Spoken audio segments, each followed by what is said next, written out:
अभिशाप। एक दर्द भरी कहानी। फोन की घंटी बज रही थी। मोहित ने घड़ी देखी। सुबह के 7 बज रहे थे। उसने फोन उठाया। उधर से आवाज आई, मैं थाने से बोल रहा हूँ। एक स्त्री रेल से कटकर मर गई है। उसके फोन में लास्ट डायल में आपका नंबर था, इसलिए आपको फोन किया। मोहित को तो काटो खून नहीं। रात तो मौसी से बात हुई थी। बेहद उदासी भरी हताश सी बातें कर रही थी। कल जो कुछ घर में हुआ बता रही थी।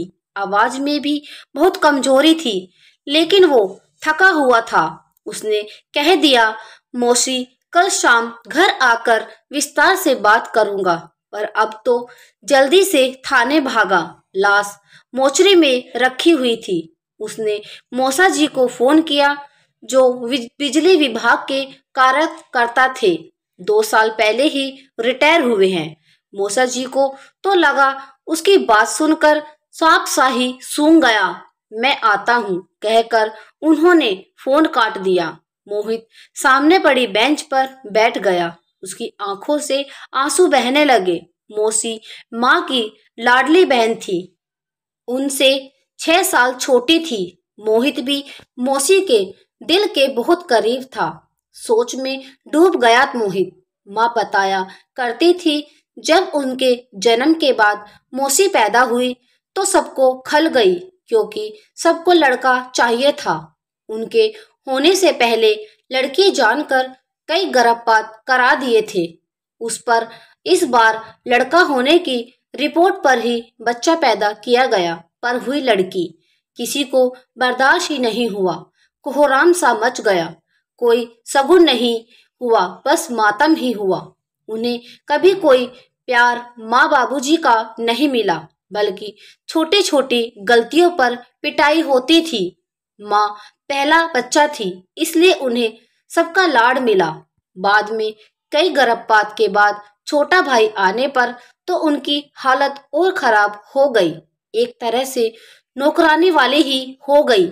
स्कूल तो भेजा गया उन्हें, पर पढ़ाई की कोई सुविधा नहीं दी उन्हें। स्कूल जाते जाते काम, स्कूल से आते फिर काम ही काम।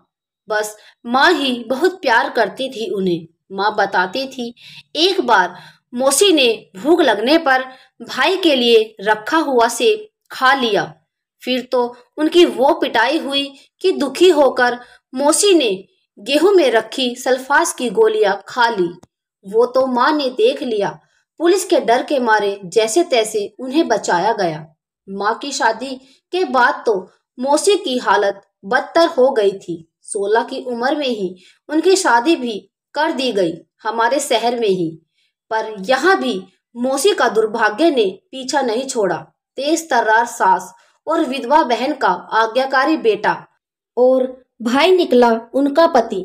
दिन रात उनकी सेवा में जुटी रहती। मुंह में बोल तो जैसे थे ही नहीं उनके। मायके वालों ने शादी के बाद उनसे कोई मतलब ही नहीं रखा। बस कभी कभी माँ से मिलना होता रहता था उनका। अपने दुख दर्द बांट लेती थी उनसे। वो भी बराबर में बैठे सब बातें सुनता रहता था।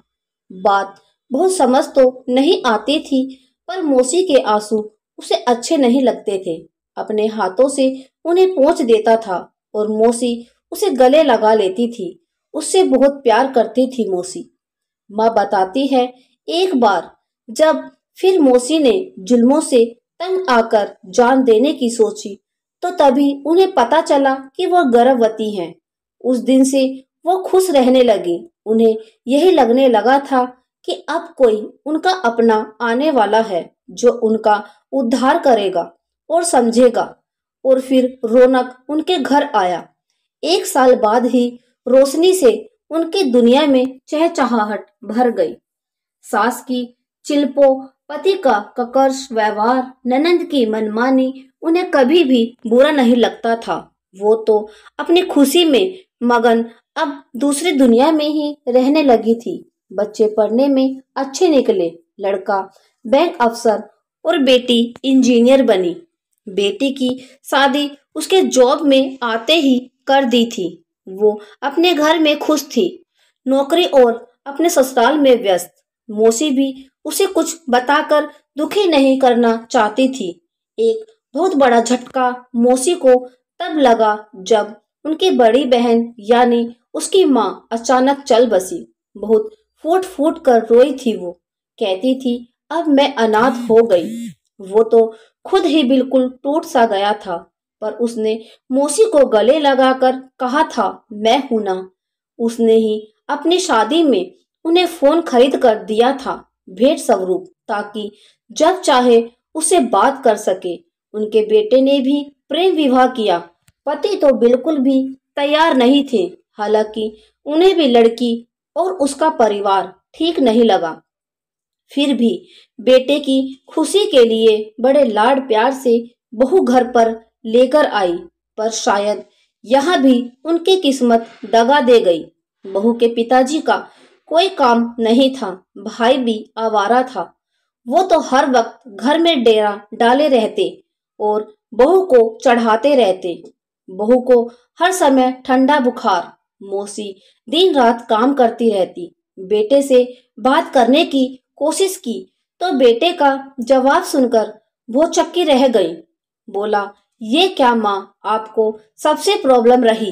पहले अपने माँ बाप, फिर सास, अब बहू। कभी तो एडजस्टमेंट करना सीखो। पापा को भी आपसे इसलिए शिकायत रहती है, कुछ समझते ही नहीं हो आप। मौसी घुट कर रह गई। उन्होंने मन ही मन फैसला कर लिया था कि अब वो किसी से कुछ नहीं कहेंगी। जब बहू के पैर भारी हुए, वो सबसे भारी वक्त था उनका। काम भी सारा करती, ऊपर से बहू के इल्जाम। इन्हें मैं खाते हुए अच्छी नहीं लगती, तभी वही बनाती हैं जो मैं नहीं खाती। अब बहू को रौनक की बुआ जी का भी पूरा संरक्षण प्राप्त था। मौसी तो खाना बनाने से पहले बहू से पूछकर आती ही नहीं थी क्या खाना खाना है। पर अगर वो बेटे से ये कहती तो बेटा सही क्यों मानता। उसे भी यही लगने लगा था कि माँ में ही कोई प्रॉब्लम है, तभी उन्हें कोई पसंद नहीं करता। बहू की माँ लोकल होने की वजह से रोज ही बेटी से मिलने आती और ज्ञान वघार कर जाती कि क्या क्या खाना है। मौसी रसोई में उसे पूरा करने को जुटी रहती।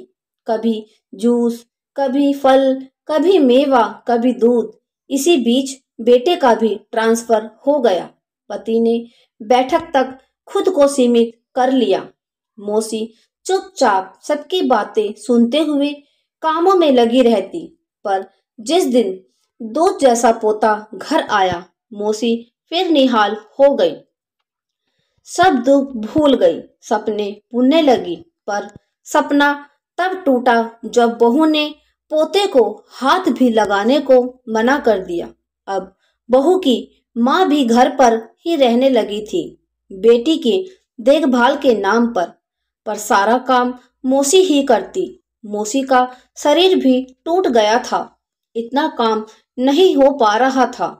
उन्हें बुखार आ गया था, तब भी वो काम करती रही। पर अचानक कल बेहोश होकर गिर गई। फिर तो घर में कोहराम ही मच गया। कहा गया जरा काम क्या बढ़ गया, इनका नाटक शुरू हो गया। क्या क्या नहीं कहा गया उन्हें। रौनक की बुआ भी कहने लगी, शुरू से ही आदत है इनकी तो नाटक करने की।